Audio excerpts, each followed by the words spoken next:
ఇక్కడ కొట్టాలంటే మందు దొరకదు. అక్కడ కొట్టాలంటే విచ్చలవిడిగా మందు దొరుకుతుంది. ఏంటి అర్థం కాలేదా? ఇక్కడ పంటకు కొట్టాలంటే మందు దొరకదు. అక్కడ సాయంత్రానికి పీకల దాకా కొట్టాలంటే మందు దొరుకుతుంది. సింపుల్గా చెప్పాలంటే ఇక్కడ యూరియా దొరకదు, అక్కడ నారావారి నాణ్యమైన బ్రాండ్లు దొరుకుతాయి. పంటలకు యూరియా కొడితే క్యాన్సర్ వస్తుందట. 99 రూపాయల నాణ్యమైన ఎన్ బ్రాండ్ కొడితే హెల్త్ టానిక్లా ఎనర్జీ డ్రింకులా పనిచేస్తుందట.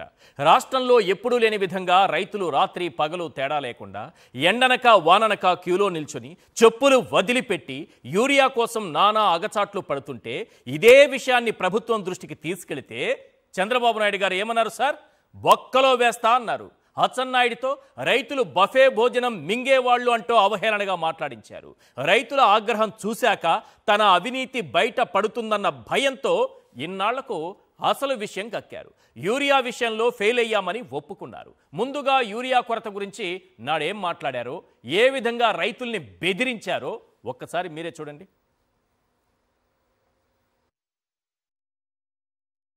వీళ్ళకి ఫిట్టింగ్ రిప్లై ఎప్పటికప్పుడు ఇవ్వాల్సిన అవసరం ఉంది. ఈరోజు మా కలెక్టర్స్ అందరికీ చాలా స్పష్టంగా ఆదేశాలు ఇచ్చా. ఎవ్రీ డే మీరు మానిటర్ చేసుకోండి. జిల్లాలో ఒకవేళ ఒక షాప్లో ఉండి ఒక షాప్లో అవసరమైతే మీరే ట్రాన్స్ఫర్ చేసుకోండి. ఏ ఒక్క రైతు మాకు ఎరువులు లేదనకుండా చూసుకునే బాధ్యత మీది. అదే సమయంలో ఎక్కడన్నా కానీ ఎరువులు లేదంటే నేనే అక్కడికి వెళ్తా, నేను అక్కడ చూస్తా, మా వాళ్ళకి తప్పుంటే యాక్షన్ తీసుకుంటా. కావాలని ఇలాంటి న్యూస్ చేస్తే వాళ్ళని తీసిపోయి బొక్కలో పెట్టి అక్కడి నుంచి పనిష్ చేస్తాం. తమాషా అనుకోవద్దండి. రేపటి నుంచి ఎక్కడ జరిగినా సరే రాష్ట్రం మొత్తం రైతాంగానికి అందరికీ విజ్ఞప్తి చేస్తున్నా, మీరు రాజకీయాల్లో మీరు భాగస్వాములు కావద్దండి. రైతులుగా ప్రవర్తించండి. మొన్నే 7,000 రూపాయలు మీ అకౌంట్లో వేసాం. అన్నదాత సుఖీభవ.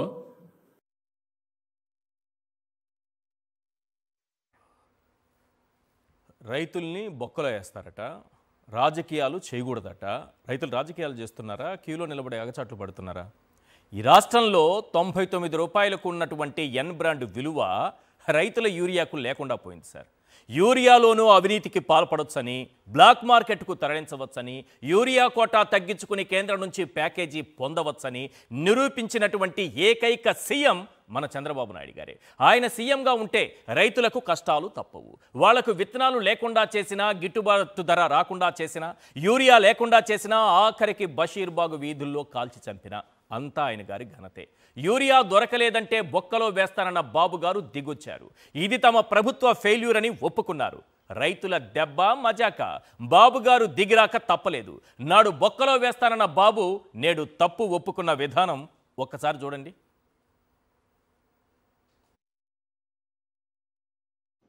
ఈరోజు సమస్యలన్నీ మీ చేతల్లో ఉండే సమస్యలు మనం మేనేజ్ చేయలేకపోతున్నాం. Man made or man failure. ఎప్పుడైనా సరే యూరియా వచ్చినప్పుడు ఆ యూరియా ఇష్యూని ప్రాపర్గా ప్లాన్ చేసి ప్రాపర్గా డిస్ట్రిబ్యూషన్ చేస్తే it is not an issue. ఎప్పుడైతే మనం ఫెయిల్ అయ్యాం అది చేసినప్పుడు కరెక్ట్గా ఏ రైతుకి ఎంత ఇవ్వాలో అంత ఇవ్వాలి. ఇప్పుడు అన్ని డిపార్ట్మెంట్లో నేను వచ్చిన ప్రక్షాళన చేశాం. యూరియా సప్లైలో ప్రక్షాళన చేయాలి. ఒకప్పుడు మదనపల్లి ఏరియాలో నీళ్లు లేకుండా కరువులో వచ్చే పంట టమోటా. ఇప్పుడు నీళ్లు ఇస్తున్నాం. నీళ్లు ఇచ్చినప్పుడు ఏమవుతుంది? ఈల్డ్ ఎక్కువ అవుతుంది. ఈల్డ్ ఎక్కువ అయినప్పుడు మార్కెట్ సెర్చ్ చేయాలి మీరు. That is your responsibility. Variety మార్చాలా, అక్కడ ఫెయిల్ అవుతున్నాం. మొత్తానికి తప్పు జరిగిపోయింది, అధికారులదే తప్పు అంటూ ఫెయిల్యూర్ని ఒప్పుకున్నారు. నిజానికి యూరియా సరఫరాలో మాత్రమే చంద్రబాబు ప్రభుత్వం ఫెయిల్ కాలేదు. అన్ని శాఖల్లోనూ ప్రభుత్వ పనితీరు అధ్వాన్నంగా ఉంది. హోంశాఖ నుంచి మొదలు పెడితే రెవెన్యూ, మున్సిపల్, వైద్య, ఆరోగ్య, విద్యాశాఖల వరకు అన్ని వ్యవస్థలు అట్టర్ ఫెయిల్యూర్ అయ్యాయి. ఇదేదో ప్రతిపక్షాలు చేస్తున్న ఆరోపణలు కావు సార్. స్వయంగా కలెక్టర్ల సమావేశంలో చంద్రబాబు గారే చేతులెత్తేసిన విధానం. ఓవైపు హోంశాఖ, రెవెన్యూ శాఖ, మున్సిపల్ శాఖ ఘోరంగా ఫెయిల్ అయ్యాయని చంద్రబాబు కళ్ళార్పకుండా నిజం చెబుతుంటే, విద్యా, వైద్య శాఖలు కూడా అవే బాటలో ఉన్నాయని కలెక్టర్లు ఆల్మోస్ట్ తేల్చేశారు. శాఖలు ఫెయిల్యూర్పై చంద్రబాబు ఏం చెప్పారు, కలెక్టర్లు ఏమన్నారో ఒకసారి స్క్రీన్ పైన చూద్దాం.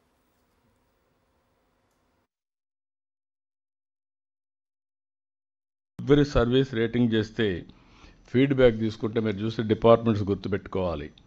Present department, home department, CDMA not working.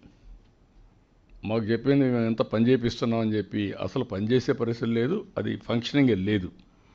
రెండోది రెవెన్యూలో complicated, procedure complicated 48%, delay in response 26%, not working 14%, calling to office 12%.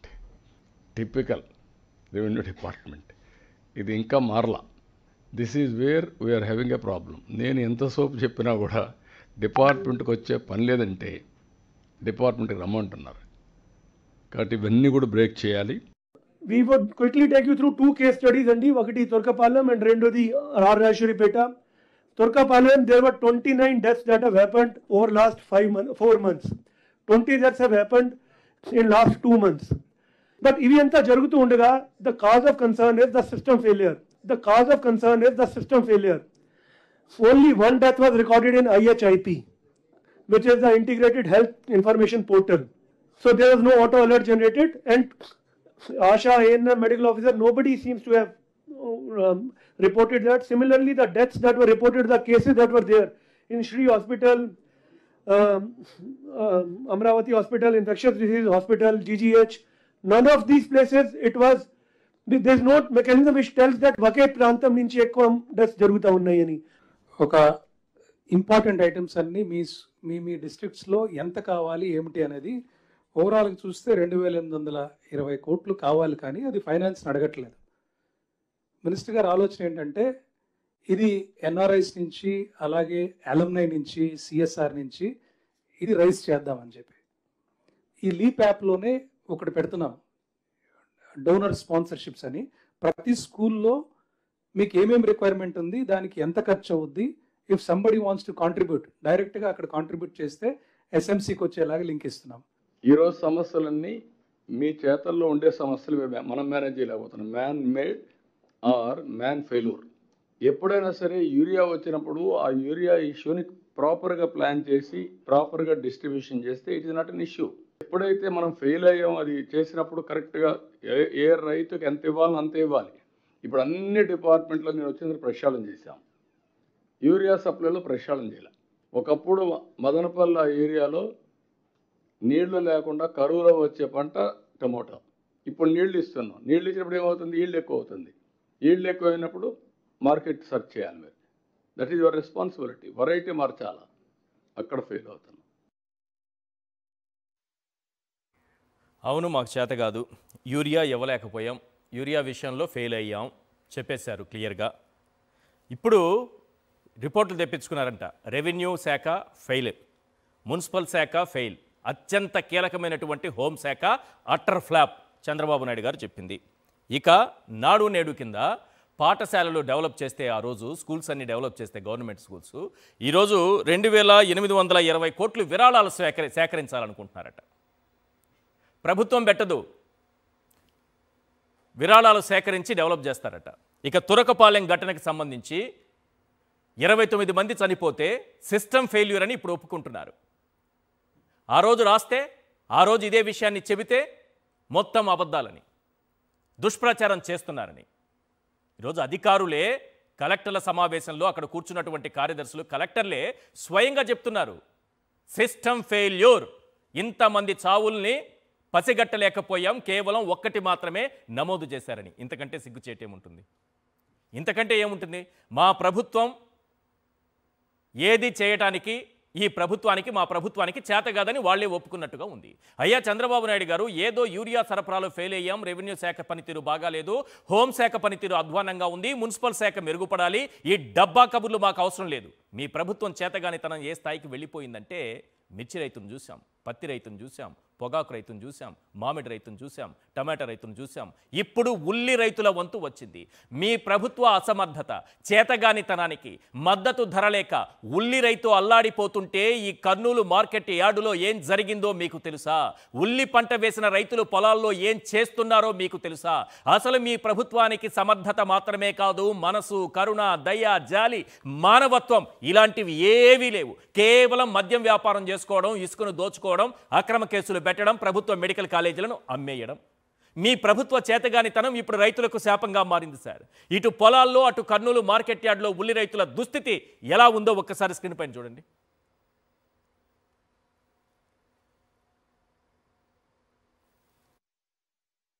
ఒక్కసారి చూడండి, కర్నూలు మార్కెట్ యార్డ్లో ఈరోజు ఉల్లి రైతులు పడుతున్నటువంటి కష్టాలకు సంబంధించి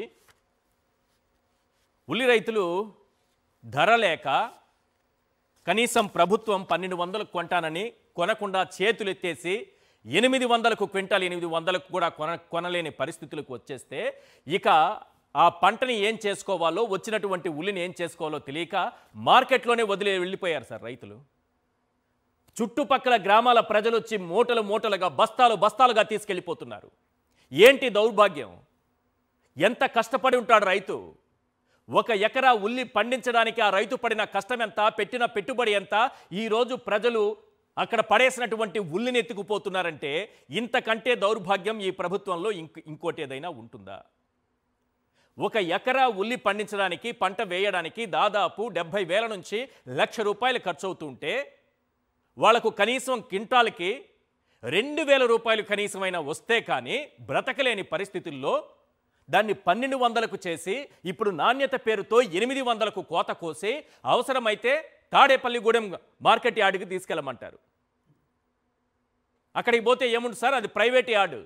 ఎవరు కొంటారు అక్కడ? ప్రభుత్వం కొంటుందా అక్కడ? అక్కడ చేతులెత్తేస్తే ఇంత దూరం తీసుకెళ్ళినటువంటి ఆ పంటను ఏం చేసుకోవాలి? అక్కడ 500 కిలోమీటర్ల కర్నూలు నుంచి 500 కిలోమీటర్ల దూరం తీసుకెళ్తే తాడేపల్లిగూడెంలో అక్కడ ఎవరు కొనకుండా చేతులు ఎత్తేస్తే కిలో 2 రూపాయలకి 1.5 రూపాయికి పడిపోతే రైతులు అక్కడ పారేసి రావాలా? అక్కడ రోడ్డు పైన పారబోసి రావాలా? ఇంత దౌర్భాగ్యమా? మార్కెట్ యార్డ్లో ఉల్లిని వదిలేసి వెళ్ళిపోయారు సార్ రైతులు. చుట్టుపక్కల గ్రామాల ప్రజలు బండ్లు ఆటోలు భుజాలపైన తీసుకెళ్ళిపోతున్నారు బస్తాలకు బస్తాలు. ఇదే జగన్మోహన్ రెడ్డి గారి హయాంలో ఇలాంటి పరిస్థితి వస్తే క్వింటాల్ 3,500 రూపాయలకు కొన్నారు. మీరు 1,200 అని మాటిచ్చి కనీసం 800 కూడా కొనడం లేదు ఈరోజు రైతులకి. 2 రూపాయల 2 రోజుల క్రితం టమాటా ధర 1 రూపాయ టమాటా ధర. ఎట్లా బ్రతకాలి సార్ రైతులు? ఆ పక్కన చూడండి, ఈ మార్కెట్ యార్డ్లో ఇటువంటి దుస్థితి నెలకొంటే క్వింటాల్ కనీసం 1,000 రూపాయలు కూడా వెళ్ళలేని పరిస్థితుల్లో ఉంటే పంట వేసినటువంటి రైతు మొత్తం పంటను బీకేస్తున్నాడు.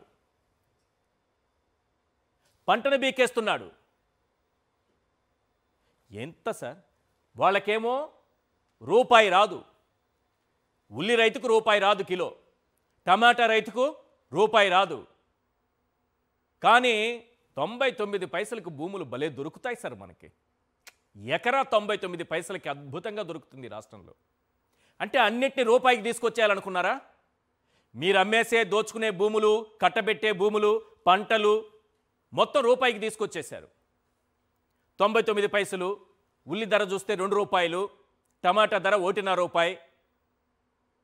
ఎలా బ్రతకాలి రైతులు? గిట్టుబాటు ధర ఇచ్చారా? ప్రకటించారా మద్దతు ధర?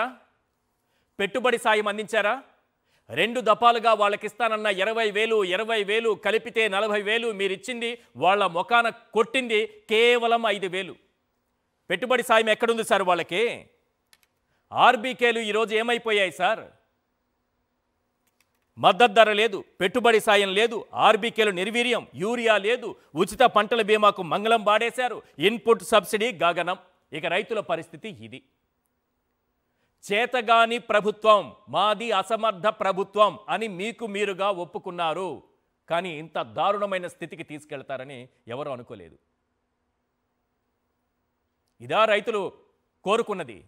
ఇందుక ఓట్లేసి ప్రభుత్వాలను ఎన్నుకునేది? వాళ్ళ చర్చలో పాల్గొంటున్నారు కేఎస్ ప్రసాద్ గారు, సీనియర్ అనలిస్ట్, మల్లాది విష్ణు గారు, వైఎస్ఆర్సీపీ మాజీ ఎమ్మెల్యే, సీనియర్ నాయకులు, నాగమల్లేశ్వరి గారు, వైఎస్ఆర్సీపీ జిల్లా అధికార ప్రతినిధి. సార్ విష్ణు గారు, మీ అనుభవం, మీకున్నటువంటి రాజకీయ అనుభవంతోనే చెప్పండి సార్. ఎప్పుడైనా సరే మాది చేతగాని ప్రభుత్వం అని ఏ సీఎం అయినా అనడం మీరు ఎప్పుడైనా విన్నారా? చేతగానప్పుడు ఎందుకు పాలన, ఎందుకు ఎందరు మంత్రులు? ఫోటోలు పెట్టా, వాళ్ళు చేతగాదన్న మంత్రుల ఫోటోలే. సార్ ఇప్పుడు ఈ ప్రభుత్వం వచ్చిన తర్వాత పదే పదే మంత్రులు ఈ ఆయా సందర్భాల్లో ఏ రకంగా ఫెయిల్యూర్ అయ్యారనేది, ఏ రకంగా విఫలమయ్యారనేది, ఏ రకంగా వాళ్ళ యొక్క ఇన్ఎఫిషియన్సీ బయటపడుతున్నట్టుగా మనం ప్రతిసారి కూడా ఒక ప్రధాన ప్రతిపక్షంగా ఆంధ్రప్రదేశ్లో 5 సంవత్సరాలు పరిపాలించినటువంటి వైఎస్ఆర్ కాంగ్రెస్ పార్టీ చెబుతానే ఉంది. మనం ఇప్పుడు మీరు చెప్పినటువంటి 5-6 శాఖలు కూడా నిరంతరం ఈ ప్రభుత్వం వచ్చిన దగ్గర నుంచి ఎప్పుడూ ఫెయిల్ అవుతానే ఉన్నాయి, ఎప్పుడు కూడా ప్రజలకి దూరంగానే ఉన్నాయి. ప్రజల సమస్యలు, ప్రజల ఇబ్బందులు పట్టించుకున్నటువంటి దాఖలాలు లేవు. ఈరోజు ఫస్ట్ మనం యూరియా గురించి తీసుకుంటే, యూరియా కొరత ఏర్పడింది, మీరు సక్రమంగా అందించండి, రైతుల పక్షాన్ని నిలబడండి, మా ప్రభుత్వ హయాంలో మేము తీసుకొచ్చినటువంటి ఆర్బీకే వ్యవస్థని పటిష్టపరిచి రైతులకి మేలు చేయండి అని చెబితే, ఇందాక మీరు చూపించారు కదా, ఒకటి YSR Congress party fake party అని చెప్పని, ఎవరైనా యూరియా గురించి మాట్లాడితే బొక్కలో వేయండి అని చెప్పని, ఇట్లా రకరకాలుగా ఆయన ఇష్టానుసారంగా మాట్లాడాడు. అదే నోటితో, అదే అధికారుల సమక్షంలో నిన్న జరిగినటువంటి కలెక్టర్ల సమావేశంలో ఏం చెప్పారు? మనం అన్ని వ్యవస్థల్ని బాగు చేసాం, కానీ ఎరువుల పంపిణీకి సంబంధించినటువంటి వ్యవస్థను ఒక్కదాన్నే మాత్రం సరి చేయలేకపోయారంట, సరైనటువంటి దీనిలో ప్రక్షాళన చేయలేకపోయారంట. ఏం చెప్పారండి? యూరియా కొరత లేదు, అన్ని చోట్ల యూరియా ఉంది, యూరియా కావాలంటే మేము అందిస్తాము అని చెప్పి, ఆఖరికి కుప్పంలోనూ అదే పరిస్థితి ఏర్పడింది. అలాగే అచ్చెన్నాయుడు గారి సొంత కాన్స్టెన్సీ, ఆ జిల్లాలో ఆయన నియోజకవర్గంలో కూడా రైతులు అందరూ కూడా, అలాగే ఎంప్లాయీస్ అందరూ కూడా పిహెచ్ఎల్ దగ్గర పోయి గొడవ చేశారు. ఇది ఈ ప్రభుత్వం యొక్క పనితీరు. వ్యవసాయ శాఖకు సంబంధించి సిచ్యువేషన్ కూడా అదేనా? యూరియా కోసం ఇప్పటికే అదే సిచ్యువేషన్ ఉంది. ప్రజెంట్ సిచ్యువేషన్ కూడా ఆంధ్రప్రదేశ్లో అదే కొనసాగుతూ ఉంది. అలాగే వ్యవసాయ శాఖకు సంబంధించి, ఎందుకంటే వ్యవసాయ శాఖ మీద ఆంధ్రప్రదేశ్లో ఎక్కువగా ఆధారపడి ఉన్నటువంటి ప్రజానీకం ఉన్నారు, రైతులు ఉన్నారు. ఆ రైతులందరికీ వ్యవసాయ శాఖ జగన్మోహన్ రెడ్డి గారి పరిపాలనలో ఏ రకంగా జరిగిందో, ఏ రకమైనటువంటి మార్పులు తీసుకొచ్చామో, ఏ రకంగా వాళ్ళకి చేయిపట్టుకుని వ్యవసాయం సంబంధించి చంద్రబాబు నాయుడు గారు అన్నట్టుగా దండగ కాదు పండగ ఏ రకంగా చేయాలో, అలా ఇన్పుట్ సబ్సిడీ కానీ, లేకపోతే వాళ్ళకి సంబంధించినటువంటి మద్దతు ధర కానీ, విత్తనాలు కానీ, ఎరువులు కానీ, ఏనాడైనా ఒకటే అడుగుతున్నాం వైఎస్ఆర్ కాంగ్రెస్ పార్టీకి, ఏనాడైనా 5 సంవత్సరాల పరిపాలనలో రైతులు రోడ్డెక్కి మాకు ఇది అందలేదు, మాకు ఇది సరిగా లేదు అని చెప్పినటువంటి కార్యక్రమం కనపడిందా మనకి? ఎవరైనా సరే మా ప్రభుత్వ హయాంలో చెప్పులు పెట్టి, తలపాగాలు పెట్టి, లేకపోతే లైన్లో నుంచి ఎరువులు కావాలని అడిగినటువంటి పరిస్థితి ఉందా? లేదే. మద్దతు ధర కోసం ఎక్కడ కూడా ఆందోళన చేయకుండానే మేము చేసామే. లేకపోతే ఈ పంట నష్టాన్ని వచ్చే పంట లోపు అందరికీ అందించడం జరిగిందే, ఇన్సూరెన్స్ కట్టడం జరిగిందే. అసలు మమ్మల్ని చూసి మా రైతులకు సంబంధించినటువంటి జగన్మోహన్ రెడ్డి గారి పరిపాలన చూసి కనీసం అన్న నేర్చుకోవాలి కదా. అదేమీ లేకుండా ఎదురుదాడి చేసి ఇప్పటి వరకు నిన్న కలెక్టర్ల మీటింగ్లో మనం ఫెయిల్ అయ్యాము అని చెప్పని, ఇప్పుడేమో డోర్ డెలివరీ చేస్తారంట, కావాలంటే యూరియాని డోర్ డెలివరీ చేయండి అని చెప్తా ఉన్నారు. మేము డోర్ డెలివరీ చేసేటటువంటి అంశాలు ఉన్నాయి. పెన్షన్లు డోర్ డెలివరీ చేసేటటువంటి వాళ్ళం, బియ్యం డోర్ డెలివరీ చేసేటటువంటి వాళ్ళం, వాళ్ళు దాన్ని పూర్తిగా రద్దు చేశారు. ఈరోజు రైతులందరూ ఆందోళన చేస్తూ ఉంటే, రైతులందరూ రోడ్డు ఎక్కుతూ ఉంటే యూరియాని డోర్ డెలివరీ చేయాలి అని చెప్పి మాట్లాడతారు. అంటే ప్రజలు ఏదన్నా అమాయకుల, ప్రజలు ఏమి గమనించారు? అట్లాగే రెండో ప్రధానమైనటువంటి సార్, ఎక్కువ ధర పెట్టుకుంటే వాళ్ళకి డబ్బులు కూడా ఇస్తాము అంటే, డబ్బులు తీసుకెళ్ళి యూరియా లేకపోతే డబ్బులు తీసుకెళ్ళి అసలు ఈ కొరత ఎందుకు ఏర్పడింది? చంద్రబాబు నాయుడు గారి ప్రభుత్వమే ఒక 4 లక్షల టన్నులు ఈ సంవత్సరం మాకు తగ్గించండి, ఆ సబ్సిడీ మాకు రాష్ట్ర ప్రభుత్వం అకౌంట్లో నిధులు జమ చేయండి అని చెప్పబట్టి రైతులకి కొరత ఏర్పడింది. ఇదంతా రోడ్డు మీదకి వచ్చి రైతాంగం అంతా కూడా ఆందోళన చేస్తున్నటువంటి తరుణంలో ఇప్పుడు ఏం చెప్తున్నారు? బస్తాకి 800 రూపాయలు వాళ్ళ అకౌంట్లో వేసేస్తాం, ముందు సమగ్రంగా సర్వే చేయండి, అది ఇదని చెప్పి కంటి తుడిపి చర్యలు చెప్తున్నారు. అదే నిన్న దీంట్లో రైతాంగంతో పాటు యూరియాకు సంబంధించినటువంటి అంశంతో పాటు ఇంకొక ప్రధానమైనటువంటి అంశం వచ్చింది. 5-6 రోజులుగా డయేరియాతో విజయవాడ న్యూ ఆర్ఆర్పేటలో ప్రజలందరూ కూడా దాదాపుగా 600 మంది హాస్పిటలైజ్ అయితే, అది కూడా కనీసం దాని కారణం ఏంటనేది తెలుసుకోలేనటువంటి అసమర్థ పరిపాలన రాష్ట్రంలో కొనసాగుతోంది. నిన్న ఆయన కూడా చెప్పాడు, 5 రోజులైతే కారణం ఎందుకు కనుక్కోలేకపోయారని చెప్పి ఏదో సీరియస్ అయినట్టుగా వాళ్ళ పత్రికల్లో రాశారు. మనం ముందు నుంచి చెప్తా ఉన్నాం డయేరియాకి సంబంధించినటువంటి చర్యలు తీసుకోండి అని చెప్పని. అలాగే పక్కన ఉన్నటువంటి తురకపాలెంలో 29-30 మంది చనిపోతే 4 నెలలుగా అసలు ప్రభుత్వం ఉన్నట్ట, ప్రభుత్వం లేనట్ట, ప్రభుత్వం ఇది ఏ ప్రభుత్వమో దీన్ని ఏమనాలి? అనేది ఒక ప్రశ్న ఉత్పన్నం అవుతుంది. అన్ని అలాగే రెవెన్యూ కానీ పోలీసు కానీ లేకపోతే ఈ శాఖలన్నీ కూడా అస్తవ్యస్తంగా ఉన్నాయి. పైన ఉన్నటువంటి అధికారులను కూర్చోబెట్టుకుని వాళ్ళకి ఏదో ఉపోద్ఘాతం ఇస్తే సరిపోదు. కింద నుంచి ప్రక్షాళన చేసుకుంటూ రావాలి, ప్రజలకి అందుబాటులో రావాలి. పరిపాలన తెలియకపోతే జగన్మోహన్ రెడ్డి గారి పరిపాలన కాపీ కొట్టి ఏ రకంగా చేశారో మీరు చూసుకోవాలి. మా విషయాలన్నింటినీ పదే పదే విమర్శించి తప్పుదోవ పట్టించారు. ఈరోజు కనీసం మీకు నాలెడ్జ్ లేనట్టుగా వ్యవహరిస్తున్నారు కదా. కాబట్టి ఖచ్చితంగా మీరు పెట్టినటువంటి ఫొటోస్ అన్నీ కూడా వైఫల్యం చెందినటువంటి మంత్రులు. ఈ రాష్ట్రంలో ఆడపిల్లల మీద, ఈ రాష్ట్రంలో శాంతి భద్రతలు, ఈ రాష్ట్రంలో పోలీసు యంత్రాంగం ఏకపక్షంగా వ్యవహరించడం, ఈ రాష్ట్రంలో పోలీసుల మీద హైకోర్టు తీర్పులు, హైకోర్టు మందలింపులు ఒకటి కాదు, అన్ని రకాలుగా కూడా అన్ని శాఖలు కూడా ఫెయిల్యూర్ అయినటువంటి పరిస్థితి రాష్ట్రంలో కనబడుతూ ఉంది. ఖచ్చితంగా మనం అన్ని శాఖలు వైఫల్యం, ప్రభుత్వమే వైఫల్యం చెందింది మనం అంటాం కాదు. చాలా మంది బయట రోడ్డు మీదకి వచ్చి మేము అనేక సంవత్సరాలుగా తెలుగుదేశంలో ఉన్నాము, ఈ రకమైనటువంటి పరిపాలన మేము ఎప్పుడు చూడలేదు, ఈ రకమైనటువంటి వ్యవహార శైలి మేము ఎప్పుడు కూడా చూడలేదు అని చెప్తా ఉన్నారు. కాబట్టి విఫలమైనట్టుగా, వైఫల్యం చెందినట్టుగా, శాఖలన్నిటి నిర్వీర్యమైపోయినట్టుగా మనకు కనబడతా ఉంది. ఇప్పుడు చూడండి, నాడు నేడులో ఇప్పటి వరకు పనులు చేసినటువంటి పనులన్నీ కూడా ఆపేసి సంవత్సరాల కాలంగా, అంటే ప్లాస్టింగ్లు చేయాల్సినవి, గోడలు కట్టాల్సినవి, గేట్లు పెట్టాల్సినవి, కిటికీలు పెట్టాల్సిన వాటితో ఫైనాన్స్ వాళ్ళకి రాయకుండా, ఫైనాన్స్ దగ్గర నుంచి తెప్పించకుండా, బయట నుంచి వ్యక్తుల నుంచి 2200 కోట్లు సమీకరించాలని చెప్పి ప్రయత్నం చేస్తున్నారు. ఎప్పటికి సాధ్యపడుతుంది? అదే విరాళాలు సేకరించాలంటే అది ఎప్పటికి సాధ్యపడుతుంది? ఇలాంటి వైఫల్యాల పరిపాలనలో, ఇలాంటి చేతకాని పరిపాలనలో మేము చేసినటువంటి అభివృద్ధి, పూర్వం మా మీద వైఎస్ఆర్ కాంగ్రెస్ పార్టీ మీద బురద జల్లేటటువంటి వాళ్ళు ఎప్పుడు సంక్షేమమా అని చెప్పని, ఈరోజు మెడికల్ కాలేజీలు అన్నింటినీ కూడా దారాదత్తం, ప్రైవేటు వ్యక్తులకి దారాదత్తం చేస్తున్నారని అంటే దాన్ని ఒకసారి ప్రజలందరూ కూడా ఆలోచించాలి. కట్టలేనటువంటి పరిస్థితిలో, సీట్లు తీసుకురాలేనటువంటి పరిస్థితిలో జగన్మోహన్ రెడ్డి గారు బ్రహ్మాండంగా ఒక ఆలోచన చేసి కొన్ని 5 కాలేజీలు ప్రారంభంలోనే మిగతా పనులు పూర్తి చేసుకుని మిగతా అన్ని కూడా చేసుకునేటటువంటి సందర్భంలో ప్రభుత్వం మారినటువంటి తీరులో ఈరోజు అవన్నీ కూడా ప్రైవేటు పరం చేసి ఈ మంత్రి ఉన్నాడంటే, ఇప్పుడు మీరు చూపించేటటువంటి మంత్రి ఉన్నాడంటే ఆయన ఏం మాట్లాడతాడో తెలియదు. విద్యాశాఖ, ఆరోగ్య శాఖ మంత్రి, ఆయన మాట్లాడితే తీరే తెలియదు. వైద్య శాఖ నిర్వీర్యం అయిపోయింది. ఈరోజు హాస్పిటల్స్ అన్ని కూడా రాష్ట్రంలో కూడా ఆరోగ్యశ్రీ ఎత్తేసుకుని పూర్తిగా ఒకరే చనిపోయారు రిపోర్ట్ రాసి. అదే సార్, అదే అసలు ఏ రకంగా వ్యవహరిస్తున్నారు, ఏ రకంగా వాళ్ళ శాఖ మీద వాళ్ళకి పట్టు ఉంది, వాళ్ళు ఎంతసేపు రాజకీయంగా మాట్లాడితే తప్ప ఆ శాఖల్లో వాళ్ళకి పట్టు లేదని చెప్పి క్లియర్గా అర్థమైంది. హోంమంత్రి గారు కానీ, లేకపోతే రెవెన్యూ మినిస్టర్ కానీ, రెవెన్యూ మినిస్టర్ గారు అయితే కేర్ ఆఫ్ అడ్రస్ హైదరాబాద్, లేకపోతే ఈ మధ్య వచ్చిన తిరుపతిలో జరిగినటువంటి సంఘటనలు మనం చూసాం. అందరూ మంత్రులు కూడా వైఫల్యం చెందారు, విఫలం చెందారు. ఆ శాఖల్ని, దాంట్లో ఉన్నటువంటి వ్యవస్థల్ని, జిల్లాల్లో ఉండేటటువంటి ఆ శాఖలకు సంబంధించినటువంటి వ్యవస్థల్ని ముందుకు తీసుకెళ్లడంలో వెనకబడిపోయినట్టుగా నిన్న జరిగినటువంటి కలెక్టర్ల సమావేశంలో మనకి స్పష్టంగా కనపడతా ఉంది. రైట్. ప్రసాద్ గారు, ఇది చంద్రబాబు నాయుడు గారు అంతకుముందు మాట్లాడింది ఎల్లో మీడియాలో వచ్చిన 2 లైన్స్ అవుతా. ఫేకుల పని పడతాం, రైతుల ముసుగులో వైసీపీ రాజకీయం, ఎరువుల రవాణాను అడ్డుకుంటున్నారు, డ్రామాలు చేస్తే జైలుకు పంపుతాం, అన్నదాతలు జగన్ ట్రాప్లో పడద్దు. చంద్రబాబు నాయుడు గారి మాటలు. వాళ్ళు ఇంతంత పెద్ద తాటికాయంత అక్షరాలతో రాశారు. ఇప్పుడు అదే చంద్రబాబు గారు వచ్చి మేము ఫెయిల్ అయ్యామని చెప్తున్నారు. దూషించిందేమో వైసీపీని, రైతుల్ని. ఇప్పుడు ఆయనే వచ్చి స్వయంగా మా వ్యవస్థే ఫెయిల్ అయిపోయింది, మీరందరూ ఫెయిల్ అయ్యారు, యూరియా సరఫరా చేయలేకపోయారు అంటున్నారు. పైగా ఇక్కడ కనిపిస్తున్నాయి కదా ఫోటోలు, నా వెనుకున్నారు కదా, ఇక్కడ చూపించండి ఫుల్ స్క్రీన్.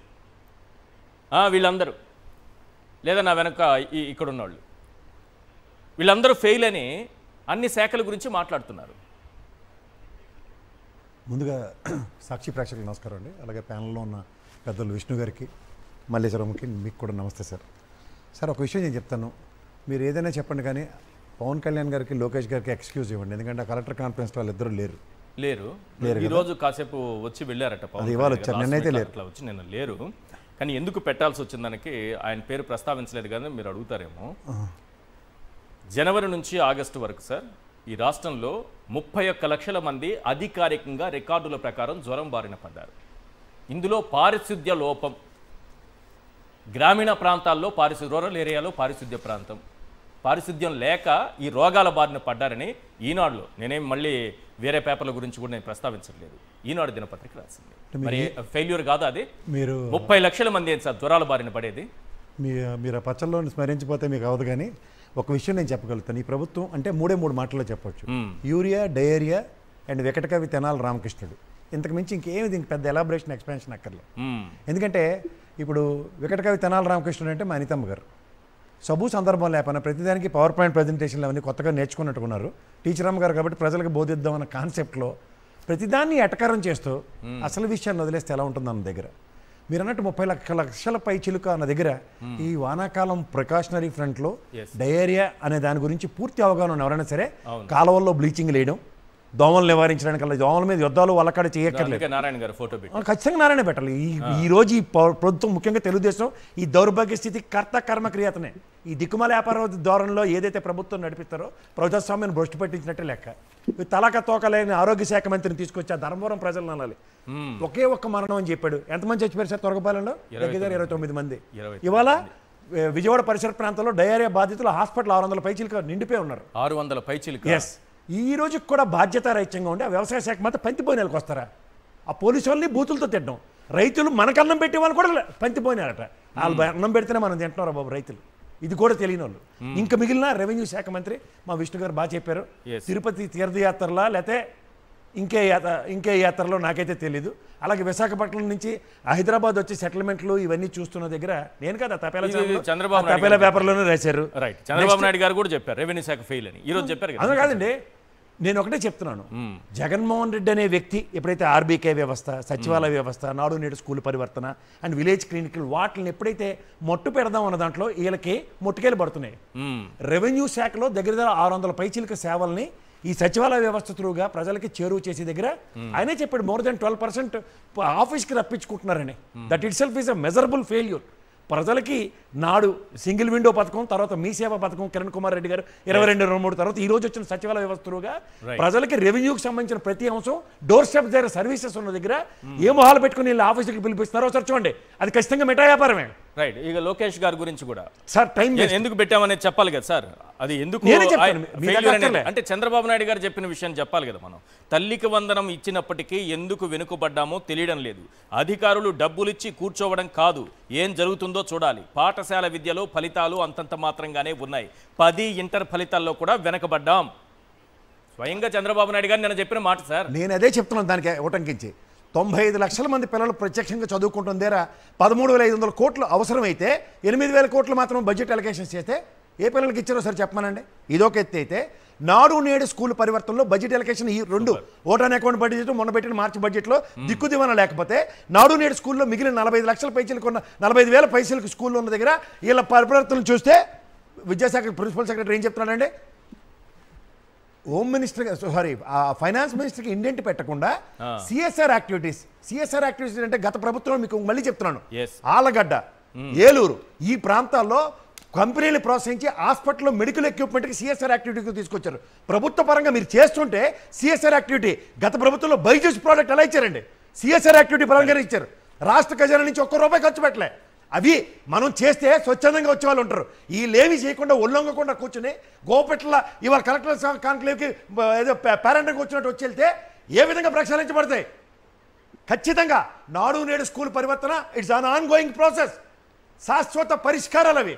శాశ్వత పరిష్కారాలు ఆర్బీకే సెంటర్ త్రూగా మార్కెట్ నిర్వహించి రైతు గిట్టుబాటు ధర ఇచ్చి పంటలకు ఇవ్వాల్సిన ఎరువులు ఇస్తూ గిట్టుబాటు ధరని ప్రభుత్వం తృణప్రాయంగా ఏమీ కాకుండా ఇచ్చిన ఉదంతాల్లో ఈ 16 నెలల ప్రభుత్వంలో ఏం చేస్తారో సార్ కనుక్కోమనండి. బాధ్యత రాహిత్యమైన వ్యవసాయ శాఖ మంత్రి, బాధ్యత రాహిత్యమైన హోంమంత్రి ఉండి ఎన్ని ల్యాండ్ ఆర్డర్ ఇష్యూస్ ఎన్నో ఉన్నాయండి ఇవాళ ప్రక్షాళించి మాట్లాడమనండి. కానీ ప్రతి దానికి వచ్చి అవహేళనకరంగా అవ్యాసం మాట్లాడే జగన్మోహన్ రెడ్డి తప్ప ఇంకో మాట మాట్లాడుతుందా? మెడికల్ కాలేజ్ పైన ఆవిడకేంటి సంబంధం? కింద ఉన్నాడు కదా, మొన్న చెలరైపోయాడు కదా సభలో, ఏది పడితే అది మాట్లాడారు కదా సత్య గారు. పవర్ పాయింట్ ప్రజెంటేషన్ ఇవ్వలేరు. ఓ పక్కన పార్సారథి గారు చెప్పారు కదా 11 మెడికల్ కాలేజీలు ఆల్మోస్ట్ 5 మెడికల్ కాలేజీలు ఆన్ గోయింగ్ విత్ ఎడ్యుకేషన్ స్టూడెంట్స్తోనే ఇవేవీ లేకుండా అన్ని పునాదురాలు చూపిస్తారా? ఒకరేమో ఓసలట్టుకుని ఎలాడతారా? ఆఖరికి పులివెందుల కాలేజీలో అవమానం ఏమైనా అర్థం ఉందండి? పక్కన నర్సింగ్ కాలేజ్ ఎమ్మెల్సీ గారు కూడా వెళ్ళి చూపిస్తున్నారు. ఏంటి సార్ ఇది? ఇదే ఎక్కడ దౌర్భాగ్యం అండి, నాకు అర్థం కాదు. 2021లో మొదలుపెట్టి 2023 కల్లా జగన్మోహన్ రెడ్డి గారు 5 కాలేజీలు కంప్లీట్ చేస్తే తర్వాత 2024కి ఇంకోటి ప్రారంభమైతే మిగిలినవి దాదాపు ఒక 5 నిర్మాణ దశలు పూర్తి చేసుకుని అడ్మిషన్స్కి రెడీగా ఉంటే సత్యకుమార్ గారు ఒక లెటర్ రాస్తారు. ఈ మిగిలినవి పూర్తి చేయడానికి 20 ఏళ్ళు పడుతుందంట ఆయనకి. అది విజన్ 2020 అంటే విజన్ ఇదేనా? విజన్ 20 ఏళ్ళు పడుతుందా? ఆ లెక్కన మీరు అమరావతి కట్టడానికి ఇంకెన్నేళ్ళు పడుతుంది సార్? మీకు మళ్ళీ చెప్తున్నాను, విజన్ 2020 అంటే జనరల్కి బాగా అర్థం చేసుకోండి. ఏంటి తెలుసా దాని అర్థం? అబ్దుల్ కలాం గారు లాగా చంద్రబాబు గారు కళ్ళకి అంటారు, మైక్రోసాఫ్ట్ వాడికి టీ భోజనాలు పెడితే మైక్రోసాఫ్ట్ వాడు తెచ్చి పెడతాడు. ఈయన కృషి ఉండదు. మా అయితే రాళ్ళు ఉన్న కొండలు ఉన్న ఒక భూమి ఇస్తారు, ఆయన చదువు చేసుకుని ఆయన మైక్రోసాఫ్ట్ పెట్టాడు. ఐఎస్బీ వాళ్ళు కూడా టిఫిన్ కార్యక్రమాలు పెడితే ఐఎస్బీ పెట్టారు. అందులో వీళ్ళ కంట్రిబ్యూషన్ ఏముంది other than providing a land? మిగిలినవన్నీ ఆ మహానాయకుడు రాజశేఖర రెడ్డి గారి రాజ్యంలో మొత్తం పరిసమాప్తమైంది. అవుటర్ రింగ్ రోడ్డు, ఎయిర్పోర్ట్, ఇలాంటివన్నీ మీరు చూసుకోండి కావాలంటే. ఇదే విధంగా విజన్ 2020కి సారాంశం ఏంటంటే 2020లో ఏమొచ్చింది? కరోనా వచ్చి మన అందరం పాడెక్కాం. ఇప్పుడు 2047 అంటే నెక్స్ట్ ఏమవుతుంది అది ఆలోచించుకోమనండి. ఇవాళ మీకు విజనరీ అని చెప్పుకునే వ్యక్తి executions are very much important. Span of no time with corona pandemic 2 సంవత్సరాలు ఉన్నా కూడా ఏ రైతు ఏడవని ఉదంతం చూసాం. 13,500 రూపాయలు ఏమీ కాకుండా 4 సంవత్సరాల ట్రాక్ రికార్డ్ ఎలా ఉందో ఒకసారి చెక్ చేసుకోమనండి. 5 సంవత్సరాలు ఇల్లు వచ్చి ఎలా ఎగ్గొట్టారో చూసుకోమనండి. ఇది కాక మీకు ప్రక్షాళించవలసిందేరా సార్, మెడికల్ కాలేజీల్ని పీపీపీ పద్ధతులు ఇవ్వడం కాదు సార్. ఒకటి రెవెన్యూ, ఒకటి అందులో ఇది మా అదృష్టానికి ఫైనాన్స్ ఆయన లేడు, ఎందుకంటే అప్పులు ఆయన బాగా తీసుకొస్తున్నాడు. 2,09,83 కోట్లు. Home department failure, agriculture failure, Panchayati Raj శాఖ ఫెయిల్యూర్ అని చెప్పారు. నెక్స్ట్ మీరు చెప్తుంది లోకేష్ గారు ఎడ్యుకేషన్ అండ్ ఐటీ ఫెయిల్యూర్ అని చెప్పారు. నారాయణ గారు అయితే ఫస్ట్ నుంచి డే 1 నుంచి ఫెయిల్యూరే. సత్య గారు ఇంకా ఫెయిల్యూర్. అసలు ఈ రెవెన్యూ మినిస్టర్ కథలు అందరికీ తెలిసినవే. నాకు తెలిసి ఇంత ఉంటే అలా పని చేస్తారా? పీపీపీ పద్ధతిలో ప్రభుత్వం ఇచ్చిమనండి సార్. అవుట్ ఆఫ్ 10 ఇక్కడ ఉన్నటువంటి ఫోటోల్లో ఒక్కొక్కరికి ఎన్ని మార్కులు ఇస్తారు చెప్పండి, మీ అనుభవంతో చెప్పండి సార్. పోనీ ఓవరాల్ అవుట్ ఆఫ్ 10 గవర్నమెంట్ పాలనకి చెప్పండి. పోనీ ఇంతసేపు ఇంత మాట్లాడారు కదా, అవుట్ ఆఫ్ 10 ఎన్ని ఇస్తారు చెప్పండి. అంటే నేను ఆ ఛానల్ చూస్తే ప్రభావితం అయితే 100 మార్కులు ఇస్తున్నాను, కానీ నేను ఆ ఛానల్ చూడను కాబట్టి నేను ఒకటే విషయం చెప్తాను సార్. ఇప్పుడు తెనాలి రామకృష్ణుడు ఆ సభలో, నిండు సభలో ప్రజల యొక్క కష్టాలని, ఇతిగతుల్ని ప్రభావితం అవుతుంది 4 చలోక్తులతో, 4 మంచి పద్యాలతో ప్రజల్ని పదవిన్యాసం చేసిన దాంతో సమానం ఇది. తర్వాత నాకు ఇవాళ ఒక మిత్రుడు చాలా బ్రహ్మాండంగా చెప్పాడు, సార్ మీరు మనం సాధారణంగా కొన్ని అంశాలు, తర్వాత ఏంటంటే మన పుట్టుకలు, మన ఇవన్నీ చెప్తూ ఉంటాం కదా. అవును. ఇప్పుడు మనం ఒక్కొక్కరిది ఒక్కొక్క పుట్టుక ఉంటుంది. ఇప్పుడు ఒక తరం పుట్టుక, తర్వాత పాండవులు, దుర్యోధనులు వీళ్ళందరూ అట మన ఆంధ్రుల కింద గర్వంగా చెప్పుకోవచ్చట. సో అట్లాంటి దీంట్లో ఒక్కొక్కరిని ఒక్కొక్క ప్రస్థానంలో పోస్తూ కర్ణుడట పవన్ కళ్యాణ్, ఎందుకంటే సొంతంగా ఎప్పుడు యుద్ధం చేయలేదట కర్ణుడు. అలాగే దుర్యోధనుడు ఎవరంటే చంద్రబాబు నాయుడు గారు. ఎందుకంటే క్రెడిట్ అంతా ఆయనే తీసుకుంటాడు. అభిమన్యుడు అంటే జగన్మోహన్ రెడ్డి అని చెప్పారు. ఎందుకంటే స్వార్థం, నేను నా వల్ల వాళ్ళు బతికితే చాలనుకుని నిత్యం ఆలోచించుకునే మనస్తత్వం ఉన్నోడట అభిమన్యుడు మనస్తత్వం. అలాగా ఎవరెవరికి ఏ అంశాలు ఉన్నాయో ఒకసారి చూసుకోమన్నాడు సార్ ఆ క్యాబినెట్లో. అంచేత మనం వాళ్ళకి ఏ గ్రేడింగ్ లెవెల్ చేయవచ్చు. అందులో పెద్దలు మల్లాది విష్ణు గారు ఉన్నారు, ఇలాంటి వాటి మీద పూర్తి అవగాహన కూడా ఉంది. రైట్. నాగమల్లేశ్వరి గారు, ఈ శాఖ ఫెయిల్, ఆ శాఖ ఫెయిల్, రెవెన్యూ శాఖ పోయింది, హోమ్ శాఖ పోయింది, మున్సిపల్ అడ్మినిస్ట్రేషన్ పోయింది, చంద్రబాబు నాయుడు గారు చెప్పిన మాటలు, విద్యాశాఖలో ఏమో ప్రమాణాలు పడిపోతున్నాయి, ఇలా అన్నీ ఆయనే చెప్తున్నారు. ఆ శాఖలు ఫెయిల్ అంటే మరి మంత్రుల బాధ్యత ఉండదా? ఎవరికి ఏం చెప్పాలనుకుంటున్నారు? మరి ఆ మంత్రులపైన యాక్షన్ ఉండదా? సార్, మీకు ప్యానెల్లో ఉన్నటువంటి పెద్దలందరికీ very good evening sir. Good evening. ఇవాళ మొన్నటి వరకు ఈ ప్రభుత్వం ఏం చెప్పిందంటే అసలు యూరియా కొరతే లేదు, ఎవరు చెప్పారు, అవును, ఏ మీటింగ్ ముందుకు వచ్చినా కూడా మేము సమాధానం చెప్తాము, కావాలని మీరంతా సృష్టిస్తున్నారు, లేకపోతే రైతులు మీరు అనవసరంగా వచ్చి కళ్ళబొల్లు యాక్టింగ్లు చేస్తే మిమ్మల్ని బొక్కలు దోస్తామని చెప్పినటువంటి ప్రభుత్వమే కదా సార్. అవును. మరి ఇవాళ అదే ఈ చంద్రబాబు నాయుడు గారు మీడియా ముందుకు వచ్చి రైతుల కొరత ఉంది, యూరియా కొరత ఉంది, మనం సకాలంగా అందించలేకపోతున్నాం, చివరికి మళ్ళీ పాపం కలెక్టర్ మీటింగ్ పెట్టి కలెక్టర్ల మీద తోసేస్తున్నారు వీళ్ళు సింపుల్ గా. అసలు ఇవాళ చాలా నీట్ గా మన వ్యవసాయ రంగానికి సంబంధించినటువంటి మంత్రి ఆయన ఒప్పుకున్నారు సార్, ఒక అడుగు ముందుకేసి ఆయన ఒప్పుకున్నారు. ఎందుకు అసలు ఈ యూరియా కొరత వచ్చింది అని అంటే వ్యక్తులకి ఈ యూరియాని అప్పు చెప్పడం మూలాన ఈ కొరత వచ్చింది అని చాలా క్లారిటీగా చెప్పాడు. అవును. జనరల్ గా ఒక ఏడాదిలో 6 నుంచి 7 లక్షల టన్నులకి సంబంధించినటువంటి యూరియాని మనం వాడతాం. ఇవాళ వీళ్ళు వచ్చినటువంటి యూరియా మొత్తాన్ని ప్రైవేటీకరణ అంటే ప్రైవేట్ వ్యక్తులకి అప్పచెప్పడం మూలాన ఒక్కొక్క బస్తా మీద క్యాలిక్యులేట్ చేస్తే ఒక్కొక్క బస్తా మీద 250 రూపాయల నుంచి 300 రూపాయల అధిక భారం రైతు మీద వేసి ఈ జలగల్లో రక్తం పీల్చేసినట్టు రైతుల యొక్క రక్తాన్ని పీల్చడానికి రెడీ అయిపోయి వీళ్ళ ఖజానాలని నింపుకున్నటువంటి అసలు సీసలైన యూరియా కుంభకోణం ఇది. దీనికోసం ఎవరు మాట్లాడరు, దీనికోసం ఎవరు చర్చించరు. ప్రశ్నించిన రైతుని పోలీసులను పెట్టి కొట్టిస్తారు, లేకపోతే వాళ్ళని నిర్వీర్యం చేయాలని ఆలోచిస్తారు. ఎంత నిసిగ్గుగా ఇవాళ వ్యవసాయ రంగ మంత్రి ఆయన అచ్చెన్నాయుడు గారు ఉన్నారు అని అంటే, రైతుని ఎంత అవమానపరిచే విధంగా బఫేలో నిల్చుంటే ఎలాగైతే అక్కడ నిల్చోరా యూరియాలో లైన్ లో నిల్చుంటే తప్పేంటి అని ఎంత హీనంగా మాట్లాడుతున్నారు అని అంటే, ఈయన నిల్చోండి సార్, వెళ్ళి తెలుస్తుంది ఆ కష్టం ఏంటనేది. అసలు నాకొకటి అసలు చాలా ఆశ్చర్యం వేసే విషయం ఏంటంటే, వరి వేయొద్దని చెప్పినటువంటి ముఖ్యమంత్రి నేను ఎక్కడ చూడలే.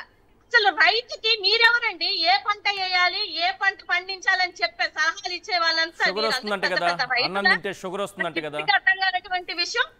వీళ్ళు చెప్తే పంట ఏమి వేయాలనేది రైతు ముందే ఆలోచించుకుంటాడు. జబ్బులు చెప్పేసి యూరియా వేసినటువంటి వరి పండించొద్దు అని అంటే, ఎన్టీ రామారావు గారేమో అన్నం తినడం నేర్పించారంట. అన్నం తినడం వల్ల ఈరోజు షుగర్ వస్తుందంట. వరికి యూరియా కొడితే క్యాన్సర్ వస్తుందట. అది సార్ లేనిపోని జబ్బులు దానికి కూడా దండుకోవడానికి రెడీ అయిపోవడానికి తప్పితే, ఇప్పుడు వాళ్ళ శాఖలు నిసిగ్గుగా వాళ్ళే చెప్పుకుంటున్నారు మా శాఖలు పనిచేయటం లేదు. మళ్ళీ వాళ్ళ ర్యాంకులు ఇచ్చుకున్నారు, ఏదో పెద్ద వీళ్ళు ఉద్ధరించినట్టు ర్యాంక్ ఇచ్చుకుంటే ఆ టాప్ 5 లో హోంశాఖ లేదు, మన పాపం డిప్యూటీ సీఎం శాఖ లేదు. అంటే వీళ్ళు పనిచేయట్లేదని వాళ్ళు ఓపెన్ గా చెప్తున్నప్పుడు ఇంకా డిస్కషన్ ఏముంటది సార్? ఇవాళ హోంశాఖ మంత్రి ఆమె ఉన్నదా లేదా, లేకపోతే వ్యవసాయ శాఖకు సంబంధించిన మంత్రి ఉన్నారా లేరా, లేకపోతే ఆరోగ్య శాఖకు సంబంధించినటువంటి మంత్రి మీరు ఇప్పుడు ర్యాంకులు అడిగారు. అసలు వాళ్ళు పనిచేస్తే కదా ర్యాంకులు ఇవ్వడానికి సార్. ఎవరైనా కూడా మీరేమన్నా ఇస్తారా? ఏం సార్ ఇచ్చేదేంటి? మంచి ప్రభుత్వంలో అన్ని జీరోనే. మంచి ప్రభుత్వం ఇది, కూటమి ప్రభుత్వం, మంచి ప్రభుత్వం. మంచి ప్రభుత్వానికి జీరో ఎలా ఇస్తారండి? మంచి ప్రభుత్వంలో అందరూ హీరోలే కదా ఉండాలి. పని చేస్తే కదా సార్, పని చేస్తే మనం ఇదిగో గత ప్రభుత్వం యొక్క పరిపాలన ఇది, ఇప్పుడున్నటువంటి పరిపాలన ఇది క్యాలిక్యులేషన్ చేసి గతంలో జగన్మోహన్ రెడ్డి గారు ఉన్నప్పుడు రైతుకు గిట్టుబాటు ధరలో 22,000 21,000 ఇచ్చినటువంటి చరిత్ర మనది. ఇవాళ ఈ కూటమి ప్రభుత్వం వచ్చిన తర్వాత 8,000 ఇస్తానంటే రైతు కూలీలకి డబ్బులు ఇచ్చుకోవద్దు సార్? కూలీలకు కూడా రావు కదండి. అందుకనే చూసారా టమాటాలు గాని లేకపోతే మామిడిని గాని మిర్చిని గాని వాళ్ళు రోడ్ల మీద వేసుకొని వెళ్ళిపోతున్నారు. పైపచ్చి వచ్చి నేషనల్ మీడియా కూడా దుమ్మెత్తి పోస్తున్నా కూడా అది ఏ వీడియోలు లేకపోతే మా వైఎస్ఆర్సీపీ పార్టీ వాళ్ళు క్రియేట్ చేసినటువంటి వీడియోలని ఎంత నిసిగ్గుగా వచ్చి చెప్తారు సార్ ప్రెస్ మీట్లు. ఒక దాంట్లో అయితే మాత్రం ఒక శాఖలో మాత్రం వీళ్ళకి 100కి 100 మార్క్స్ ఇవ్వచ్చు సార్. అది అబద్ధాల శాఖ. దానికి ఏదన్నా కొత్త శాఖ ఉంటే ఆ శాఖను పెడితే దాంట్లో మాత్రం నేనైతే 100 మార్క్స్ ఇస్తాను. మెడికల్ కాలేజ్ లేవంటారు, అక్కడికి వెళ్తారు అభివృద్ధి లేదంటారు. దగ్గరికి వెళ్తారు చూపిస్తారు అభివృద్ధి లేదంటారు. రైతు భరోసా కేంద్రాలు చూపిస్తారు అభివృద్ధి లేదంటారు. లేకపోతే ఆయన కట్టినటువంటి చంద్రబాబు నాయుడు గారు చూపిస్తారు అభివృద్ధి లేదంటారు. గత సంవత్సరంలో ఏమన్నా ఎప్పుడన్నా రైతు యూరియా కొరతతో ఏ రోజన్నా ఒక రైతు రోడ్డు మీదకి వచ్చి యూరియా కొరత ఉంది అని ప్రశ్నించిన రోజు ఏదన్నా ఉందా సార్? రైట్. ఒకటి మాత్రం నిజం, చంద్రబాబు నాయుడు గారు హోంశాఖ పోలీసు వ్యవస్థ ఫెయిల్ అయిందని అనడం ద్వారా హోంమంత్రి అనిత గారు కేవలం ఫేక్ వీడియోలు తీసుకొచ్చి ఫేక్ వీడియోస్తో ఫేక్ ఫోటోలతో ప్రచారం చేయడానికి మాత్రమే పరిమితమయ్యారు. తన శాఖను సమర్థవంతంగా నిర్వర్తించడం లేదని చంద్రబాబు నాయుడు గారు చెప్పినట్టుగా అనిపించింది. రైట్. విష్ణు గారు, పంచాయతీరాజ్ శాఖ, మీరు ఇంతసేపు ఈ జ్వరాల గురించి మాట్లాడారు, డయేరియా గురించి మాట్లాడారు, తురకపాలెంలో ప్రజలు చనిపోయిన అంశం గురించి మాట్లాడారు.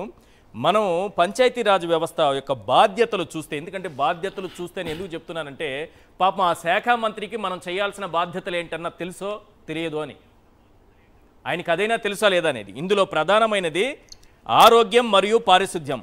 గ్రామాల్లో ఆరోగ్యం, పారిశుద్ధ్య చర్యలు, అంటువ్యాధుల నివారణ, ప్రాథమిక ఆరోగ్య కేంద్రాల నిర్వహణ. జనవరి నుంచి ఆగస్టు వరకు 8 నెలల పాటు 31 లక్షల మంది జ్వరాల బారిన పడ్డారు. ఈరోజు విజయవాడలో డయేరియాతో బాధపడుతున్నారు. తురకపాలెంలో ప్రాణాలే పోగొట్టుకున్నారు. మరి ఈ పారిశుద్ధ్యం ఏమైపోయింది సార్? ఈ బాధ్యత లేదా డిప్యూటీ సీఎం గారికి? సార్ ఇప్పుడు పంచాయతీరాజ్ శాఖ అనేది చాలా చాలా పవర్ఫుల్ శాఖ. క్యాబినెట్లో నెంబర్ 2 అనే వ్యక్తులకే పంచాయతీరాజ్ శాఖ ఇస్తారనమాట. ఆయన ఆ శాఖ తీసుకునేటటువంటి సందర్భంలో పంచాయతీరాజ్ శాఖ మీద నాకు చాలా ఇంట్రెస్ట్ ఉంది, అందుకు నేను అడిగి మరీ తీసుకున్నాను అని మాట్లాడినటువంటి సందర్భాలు కూడా మనం చూసాం కొన్ని చోట్ల. ఈ శాఖ ప్రజలు నగరాల్లోనేమో మున్సిపల్ శాఖను, ఓవరాల్గా ఇతర ప్రాంతాలంతా కూడా పంచాయతీరాజ్ శాఖలో కలిసి ఉంటుంది. మళ్ళీ రూరల్ ఏరియాలో ఆ పంచాయతీరాజ్ శాఖకు ఉన్నటువంటి ప్రధానమైనటువంటి ఏంటంటే రూరల్ వాటర్ సప్లై, తర్వాత శానిటేషను, తర్వాత పబ్లిక్ హెల్త్. ఈ 3 కూడా పూర్తిగా ఈ సంవత్సరన్నర కాలంలో వాటి యొక్క పరిస్థితి ఏ రకంగా ఉందో మనం చూడొచ్చు. ఒక 29 మంది ఒక గ్రామంలో చనిపోయారనంటే ఆ శాఖ అసలు ఆంధ్రప్రదేశ్లో ఉందా లేదా, ఆంధ్రప్రదేశ్లో పనిచేస్తుందా లేదా? అది శానిటేషన్. నిన్న మనం మీరు చెప్పినటువంటి వార్తను చేసాను, చెయ్యి కాలిపోతుంది అని చెప్పి ఒక వార్త రాశారు. ఆంధ్రప్రదేశ్లో ఒళ్ళు కాలిపోతుందని చెప్పని ఒక వార్త రాశారు. ఎన్ని లక్షల మంది జ్వరాలు బారిన పడ్డారు, ఎన్ని లక్షల మంది నీళ్లు లేక ఇబ్బంది పడుతున్నారు, రక్షిత మంచినీటి లేకుండా. అలాగే జల్ జీవన్ మిషన్ తాకట్టు పెట్టి ఎంత డబ్బులు తెచ్చారు. ఇదేంటి కేంద్రం నుంచి వచ్చేటటువంటి డబ్బుల్ని అక్కడ పంచాము, ఇక్కడ పంచాము, రూరల్లో పంచామని చెప్పని ఒక స్టేట్మెంట్ అయితే ఇవ్వడానికి అయితే పనికొస్తుంది తప్ప ఈ సమర్థవంతంగా పంచాయతీరాజ్ శాఖ కవర్ అయ్యేటటువంటి ప్రాంతాల్లో ఉన్నటువంటి పల్లెలు కానీ పట్టణాలు కానీ దానికి సంబంధించినటువంటి ఏరియాలో ఉన్నటువంటి ప్రజల యొక్క బాగోగుల్ని ఈ శాఖ చూసినట్టుగా లేదు ఎక్కడ.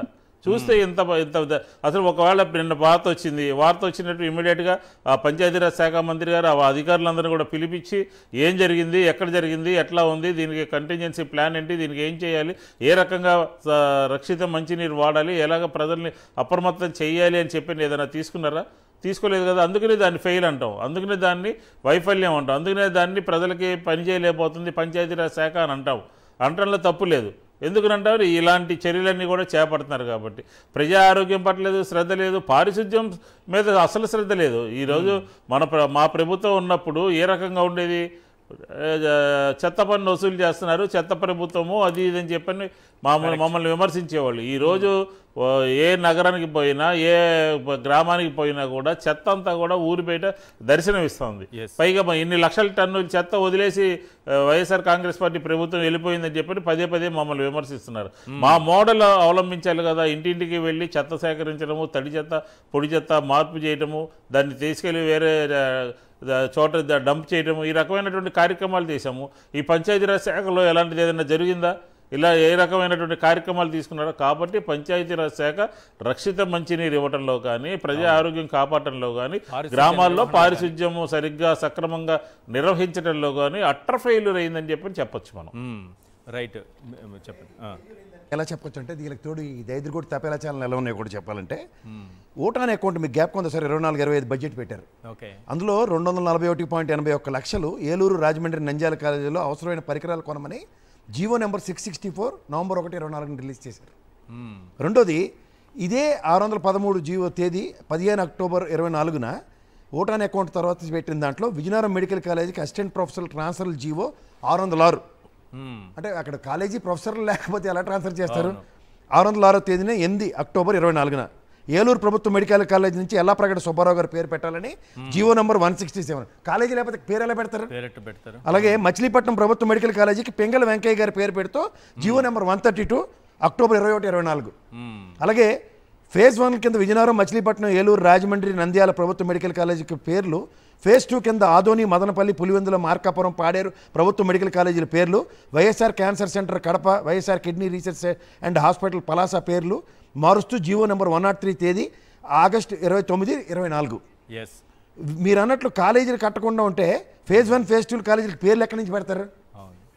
అంటే అదే సామెత ఉంటుంది చూడండి, ఆల్లే స్కూల్లో కొడుకు పేరు సమానంగా అమ్మేస్తున్న జీవో ఇచ్చిన కాపీలోనే ఎన్ని కంప్లీట్ చేశారో ఇచ్చారు. అదే చెప్తున్నాను, ఎన్ని వేల ఖర్చు జీవో నెంబర్లతో ప్రొఫెషనల్ ట్రాన్స్ఫర్లు చెప్పారు, జీవో నెంబర్లతో పేర్లు పెట్టడానికి ఇచ్చారు. అలాగే జీవో నెంబర్తో ఓటాన్ అకౌంట్లోనూ రెగ్యులర్ బడ్జెట్లో కూడా 281 crores పైన 83 లక్షలు అలొకేట్ చేశారు ఏదో ఎక్విప్మెంట్స్ కొనడానికి. ఇంకెక్కడ దబాయిస్తారండి? అందుకే ఆవిడ వికటకాయ అన్నారు. ఇంకోటి మీరు ప్రారంభమైన నంద్యాల, మచిలీపట్నం, రాజమండ్రి, పాడేరు, ఆఖరికి పాడేరు కూడా పాడి కట్టేశారని నేను పదే అందుకే అదే మేము చెప్తున్నాం సార్. విజన్ 2020 కూడా చూపిస్తున్నారు మేడం. విజన్ 2020లో 20 పారికట్టమే దశలో ఉన్నవి చూపించారు. నేను చెప్తుంది అదే సార్, వాళ్ళే జీవోలు ఇచ్చి వాళ్ళే డబ్బులు ఎలకేట్ చేసి వాళ్ళే పేర్లు పెడితే ఇంకా వాళ్ళే దబాయిస్తే మనం ఏంటి చేస్తాం? ఇదే చెప్తుంది, చదువుతుంది ఇదే కదా జీవోలు. రెండోది, మీరు ఇదంతా ఒక ఎత్తి అయితే సార్, మీకు ఇంకో విషయం చెప్తాను. ఇది మెయిన్ ఫంక్షనింగ్ బ్లాక్సే కదా ఇవన్నీ, అన్ని నదర్ దెన్ ఫైనాన్స్ తప్ప మిగిలిన వాళ్ళందరూ. మొన్న ఆయన ఫస్ట్ రివ్యూ మీటింగ్లోనే ఫైనాన్స్ మినిస్టర్కి తప్ప మిగిలిన వాళ్ళందరికీ ఏ ర్యాంకులు ఇచ్చారు, ఎవరు టాప్ 10లో లేరు. అవును. అపార్ట్ ఫ్రమ్ దట్ తర్వాత పర్ఫార్మెన్సెస్లో ఎమ్మెల్యేలని పనితీరుని అవన్నీ చూస్తూ కూడా ఎవరికి డీ గ్రేడ్ తప్ప ఎవరికి ఇవ్వలే. ఇప్పుడు ఫైనాన్స్ మినిస్టర్ కూడా పెట్టచ్చు మీరు అన్నట్టుగా, ఎందుకంటే 5,000 కోట్లు మెడికల్ కాలేజీలకు పెట్టలేరంట. మెడికల్ కాలేజ్ స్కూల్కే 2,820 కోట్లు పెట్టలేకపోతుంటే ఇంకేం చెప్పాలి సార్? ఇండియన్ రాలేదట, దానికి ఆ ఎడ్యుకేషన్ మినిస్టర్ ఎంత చక్కగా పనిచేస్తాడో చూడండి. మీకు ఇవన్నిటికీ నేను ఒకటే చెప్తాను సార్, ఉండండి కొనెక్షన్ నాకు మాట్లాడండి. ఇదే మెడికల్ కాలేజీలకి 194.20 కోట్ల మెయింటెనెన్స్ ఖర్చులు లేవంటేనే మీరు పీపీపీ పద్ధతి ఇచ్చారు కదా. మరి మేము ప్రజాస్వామ్యంలో ప్రజలు అనుకున్న ప్రభుత్వం ప్రజారంజక పాలన కానప్పుడు మీ పర్ఫార్మెన్స్ రేటింగ్లు మీరే ఇచ్చుకుంటే పీపీపీ పద్ధతిలో ఇంకో ప్రభుత్వానికి ప్రజాస్వామ్యానికి ఎబ్రివేషన్ మార్చి ఇంకోటి ఇవ్వడానికి ఏదో ప్రయత్నించండి. ఇది చాలా ఆశ్చర్యకరంగానే విడ్డూరంగానే ఉంది. ముఖ్యమంత్రి గారు కంటిన్యూస్గా ప్రక్షాళన చేస్తున్న ప్రతి కలెక్టర్ కాన్ఫరెన్స్లో కానీ తర్వాత జరిగిన ఎవరో క్యాబినెట్ మీటింగ్లో కానీ మంత్రులకి ఇచ్చి రేటింగ్లో ఎవరిది పర్ఫార్మెన్స్ బాగోలేనప్పుడు మాకెందుకు తలకాయ నొప్పి? అసలు మేము ఎందుకు భరించాలి? ప్రజాస్వామ్య హితంగా లేని ఏ ప్రజా ప్రభుత్వం అయినా, జవాబుదారీతనం లేని ప్రభుత్వం ఎంతసేపు మమ్మల్ని తంతాం పొడుస్తాం జైల్లో పెడతాం తప్పని వీళ్ళు తప్పు చెప్పేదాకా మనం అలాగ చేతులు కట్టుకొని కూర్చోవాలా? ఎరువుల సమస్య ఎంత తీవ్రం ఉంది సార్. ఉభయ గోదావరి జిల్లాలకు మాత్రమే ఫస్ట్ లాట్లో ఇచ్చారు. తర్వాత 25,000 మెట్రిక్ టన్నులు కాకినాడ పోర్టుకి ఇవాళకి రాకపోతే, దాని అలాట్మెంట్స్ ఇవాళకి కూడా లేకపోతే, అటుపక్క ఉత్తరాంధ్ర, రాయలసీమ, చిత్తూరు వాళ్ళ నియోజకవర్గాల్లో తెల్లమాలేసి కూర్చుని ఉన్నారు. కుప్పం చిత్తూరు కింద వస్తుంది కదా. ఆయనకే దిక్కులేదంటే మిగిలిన సంగతి ఎంత బాగా మాడొచ్చో చెప్పండి. ముఖ్యమంత్రి గారు సొంత నియోజకవర్గం, ముఖ్యమంత్రి వ్యవసాయ శాఖ మంత్రులు నియోజకవర్గాలను దిక్కుదేవన లేదంటే మిగిలిన పరిస్థితి ఎంత దయనీయంగా ఉంటుందో ఊహించుకోమనండి వాళ్ళే. రైట్. రాష్ట్రం, నాగమల్లేశ్వరి గారు, రాష్ట్రం జ్వరంతో వణికిపోతోంది, ఇది ఒళ్ళు మండిపోతోందని ఈనాడు దినపత్రిక రాసింది. నాకు తెలిసి ఈ పారిశుద్ధ్య నిర్వహణ రూరల్ ఏరియాలో పంచాయతీరాజ్ శాఖ చూసుకుంటుంది. మన శాఖ మంత్రి ఏమో, ఆ శాఖకు సంబంధించినటువంటి మంత్రి గారేమో కనీసం కేబినెట్ భేటీకి రారు, కనీసం కలెక్టర్ల సమావేశాలకు రారు, కలెక్టర్లతో నిర్వహించే సదస్సులకి ముఖ్యమంత్రి పెట్టేటటువంటి ఆ ప్రోగ్రామ్స్కి రారు. ఈరోజు ఏదో తూతూ మంత్రంగా, అది కూడా ఆ శాఖ కార్యదర్శి మొత్తం ప్రజెంటేషన్ ఇస్తున్న సమయంలో మధ్యలో చైర్లు కొనొచ్చి కూర్చున్నారు. మళ్ళీ ఎంతసేపు ఉన్నారో నాకు తెలియదు. మధ్యలో సడన్గా ఎంట్రీ ఇచ్చారు అప్పటికప్పుడు. నిన్నైతే అసలు లేరు. తరువాత ఉన్నతాధికారుల సమావేశాలు జరుగుతాయి, దానికి రారు. కానీ పబ్లిక్ మీటింగ్, అనంతపురం లాంటి మీటింగ్లు పెడితే దానికి వస్తారు. సార్ పాపం నిన్న నుంచి పైన యూరియా రైతుల కోసం వాళ్ళు లైన్ లో నిల్చున్నటువంటి వీడియోస్, తర్వాత ఈయన గారు ఓజీ ప్రమోషన్ కి ఇక్కడ ఏదో ట్యాగ్ లాగా కట్టుకొని ఓజీ ప్రమోషన్స్ చేస్తున్నారు. ఆయన నియోజకవర్గంలోనే ఎంత ఘోరం అంటే, ఆయన నియోజకవర్గంలో ఆయన మాట్లాడట్లా, వర్మ గారు మాట్లాడుతున్నారు. అక్కడ ఉంటే కదా సార్ మాట్లాడడానికి. వీళ్ళు ఇట్లాంటి వాళ్ళని మన కర్మ సార్, ఇలాంటి వాళ్ళని మనం మంత్రులుగా తెచ్చుకొని ఇప్పుడు మనం మళ్ళీ వీళ్ళ దగ్గర నుంచి ఎక్స్పెక్ట్ చేయడం అనేది అంతకన్నా మూర్ఖత్వం ఇంకోటి ఉండదు. ఇప్పుడు ఇవాళ పవన్ కళ్యాణ్ గారికి అసలైన నిజ స్వరూపం ఆయన ఎంత బాగా కనిపిస్తుందంటే రాష్ట్రంలో ఉన్నటువంటి ప్రజలకి, ఎస్పెషల్లీ ఆయన నియోజకవర్గంలో ఉన్నటువంటి ప్రజలకి. అసలు ఆయన సైన్ కూడా డిజిటల్ సైన్ పిఏకి ఇచ్చి వెళ్ళిపోయాడండి సార్. ఇప్పుడు అతని ఏ కుంభకోణాలు జరుగుతున్నాయో, ఆ శాఖలో ఏ మల్లర్లు జరుగుతున్నాయో, ఎక్కడ సైన్లు పెడుతున్నారో, ఏ గందరగోళం అవుతుందో మనకెట్లా తెలుస్తుందండి? అసలు ఎవరికి సైన్లు పెడుతున్నారో కూడా అర్థం కావడం లేదు. ఆయన అసలు ఇక్కడే లేడు. ఏం జరుగుతుంది ఆయన శాఖలో? ఆయనకు ఒక క్లారిటీ ఉందా? అంతకుముందు చంద్రబాబు నాయుడు గారు ర్యాంకులు ఇస్తూ ఈ ఫైల్స్ పెండింగ్ సంబంధించినటువంటి డేటా రిలీజ్ చేస్తే అందులో పవన్ కళ్యాణ్ గారి శాఖ టాప్ లో ఉంది. 14,000 ఫైల్స్ పెండింగ్ లో ఉన్నాయని. మరి ఇప్పుడు అది అంతే పెరిగిందో, దాదాపు అది అయిపోయి 4-5 నెలలు అయింది. ఆయన పిఏని అప్రిషియేట్ చేయాలి అయితే, ఒకవేళ కాదు ఆయన పిఏని అప్రిషియేట్ చేయాలి. అండ్ ఇంకొకటి, ఒక చిన్న సబ్మిషన్ ఏంటంటే సార్, మనకి ఇప్పుడు ఉన్నటువంటి ఎడ్యుకేషన్ మినిస్టర్ అయినటువంటి మన లోకేష్ బాబు గారు ఒక కొత్త సిస్టాన్ని క్రియేట్ చేశారు. అది మీ వర్క్ వచ్చిందో లేదో నాకు తెలియదు. నాకు ఇవాళ ఒక గవర్నమెంట్ స్కూల్ టీచర్ నాకు పంపించినటువంటి విషయం ఏంటంటే, పైన తల్లికి వందనం అంటే మీకు ఇట్లా కనిపించదేమో, తల్లికి వందనం, రైతు భరోసా ఇస్తానన్నటువంటి మన సూపర్ 6 వేసి అన్ని మెన్షన్ చేసి, all the MEOs, HMs are requested to share the above messages to all parents WhatsApp groups as created by headmaster and class teachers with parents in school level to take steps to should reach every parents ఇది ఏం న్యాయం sir? ఏంటి? ఎక్కడ చట్టం sir ఇది? మీరు అసలు ఇవ్వాల్సినటువంటి సూపర్ 6 కి ఇవాళ స్కూల్లో ఉన్నటువంటి పేరెంట్స్ కి అసలు ఏం సంబంధం సార్?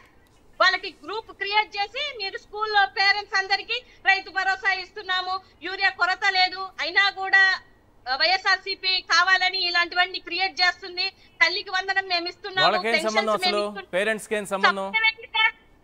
పేరెంట్స్కి ఏం సంబంధం అంటున్నా? అసలు అంటే వీళ్ళు కొత్త సిస్టాన్ని క్రియేట్ చేశారు.